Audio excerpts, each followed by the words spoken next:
एक बार की बात है, एक राजा तलवारबाजी कर रहा था तो अचानक उसकी अंगुली कट गई। तो पास खड़ा मंत्री अचानक बोल उठा, राजा साहब चिंता ना करें, जो होता है अच्छे के लिए होता है। ये सुनते ही राजा को गुस्सा आ गया।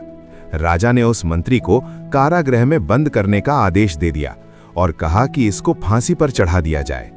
ये सुनकर मंत्री घबरा गया। उसने राजा से निवेदन किया, महाराज, मैंने आपके यहाँ इतने वर्षों तक काम किया, क्या आप मेरी अंतिम इच्छा पूरी नहीं करेंगे? राजा बोला, ठीक है, बताओ क्या है तुम्हारी अंतिम इच्छा?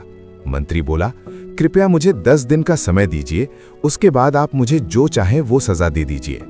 राजा ने उसकी अंतिम इच्छा मान ली। राजा दूसरे दिन अपने सैनिकों के साथ जंगल में शिकार के लिए निकले।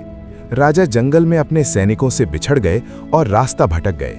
रास्ता ढूंढते राजा वनवासियों के बीच पहुंच गए, जो बलि देने के लिए किसी को ढूंढ रहे थे। वनवासियों में राजा को पकड़ लिया और वे उसे यही कहते हुए ले गए और वन की देवी को बलि देने के लिए ले गए। बलि देने की सारी तैयारियां पूरी हो गई। जैसे ही राजा को बलि देने के स्थान पर ले जाया गया, वहां खड़े बुजुर्ग की नजर राजा की खंडित अंगुली पर पड़ी। उसने आवाज लगाई कि ये तो खंडित है, इसकी बलि नहीं दी जा सकती। तो वनवासियों ने राजा को छोड़ दिया। राजा जैसे तैसे वहां से निकला और अपने राज्य पहुंचा। सबसे पहले कारागृह में अपने मंत्री से मिलने पहुंचा। राजा ने मंत्री से कहा, आपने सही कहा था, अगर मेरी अंगुली नहीं कटी होती तो मैं जिंदा नहीं होता। यानी जो होता है वो अच्छे के लिए होता है। राजा ने फिर पूछा, मेरा तो फायदा हुआ, लेकिन आपका कैसे फायदा हुआ? मैंने तो आपको सजा दी। मंत्री बोला, मैं आपके साथ शिकार पर हमेशा रहता हूं, उस दिन भी रहता, लेकिन मेरे खंडित नहीं होने के कारण मेरी बलि चढ़ जाती, इसलिए मेरे साथ भी जो हुआ अच्छा हुआ। राजा प्रसन्न हुआ, लेकिन छोटी सी बात पर मंत्री को सजा देने का दुख भी हुआ।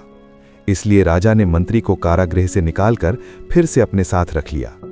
सीख, अपने जीवन में भी बहुत से उतार चढ़ाव आते रहते हैं। कभी कभी कुछ चीजें मन मुताबिक नहीं होती हैं, इस कारण से कभी निराश नहीं होना चाहिए।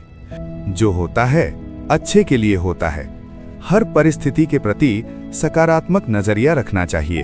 ऐसी कहानियां जो जिंदगी का नजरिया बदल दें। अगर आपको ये कहानी पसंद आई हो तो लाइक करें और चैनल को सब्सक्राइब करना ना भूलें।